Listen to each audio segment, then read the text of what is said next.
cheer on. That sounds totally fine.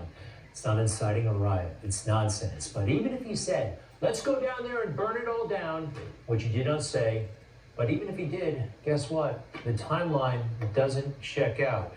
Raheem Kassam is the editor-in-chief of the National Post and co-host of War Room Pandemic. Welcome back to Newsmax, sir. You actually timed this all out, and it's impossible. The people who were storming the Capitol could not have been the people in front of the president when he was speaking. How are you tonight?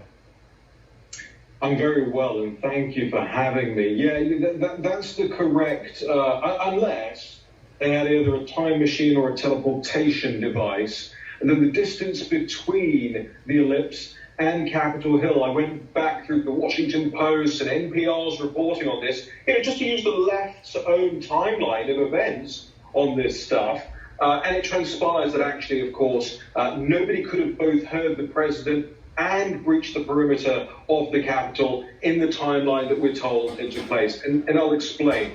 The first wave of protesters, according to the Washington Post timeline, which they've got from the outgoing chief of the Capitol Police, was that the first people arrived at 12:40 p.m. They then said it took them about 15 minutes to breach the perimeter. Now, bear in mind that the President of the United States did not get up on stage until noon, until 12 p.m. on the dot, and spoke until about 1:11 to 1:13 p.m., depending on NPR says 1:13, other people say 1:11. Raheem, we've got a timeline that we're trying to match up to what you're saying. So 12:40, first protesters arrive at the Capitol. 1 o'clock, the Capitol chief sees officers attacked. Let's see, next on our timeline, at 1:09 p.m., the Capitol chief requests the National Guard. And here's the fascinating thing that I saw in your story and really needs to be highlighted. The president did not stop speaking until 1:11 p.m. And that says something right there. And how long would it take someone who saw the speech in person to get to the Capitol? On a normal day, you can probably do that walk in about 30 to 35 minutes, but with roadblocks and crowds, I would estimate anywhere between 40, 45 minutes. So you would have to assume that the first people that had heard the president's speech wouldn't actually even be arriving up to the Capitol grounds until about 1:56 p.m. And that's the first wave of people from the president's speech. Now, you also have to bear this in mind.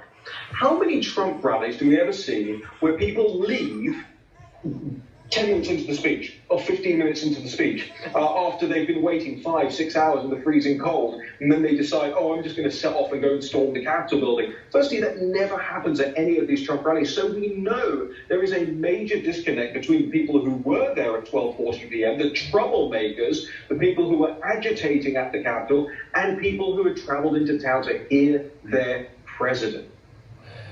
Wild. And thank you for that work. And forget that logistically it's not possible, but even if it were, you look at the content of the speech and it doesn't add up, not even remotely, not in a million years, to inciting a riot. But they're actually going to try this impeachment nonsense. Raheem, I wish we had more time. Please come back soon. Raheem Kassam, please check out the National Post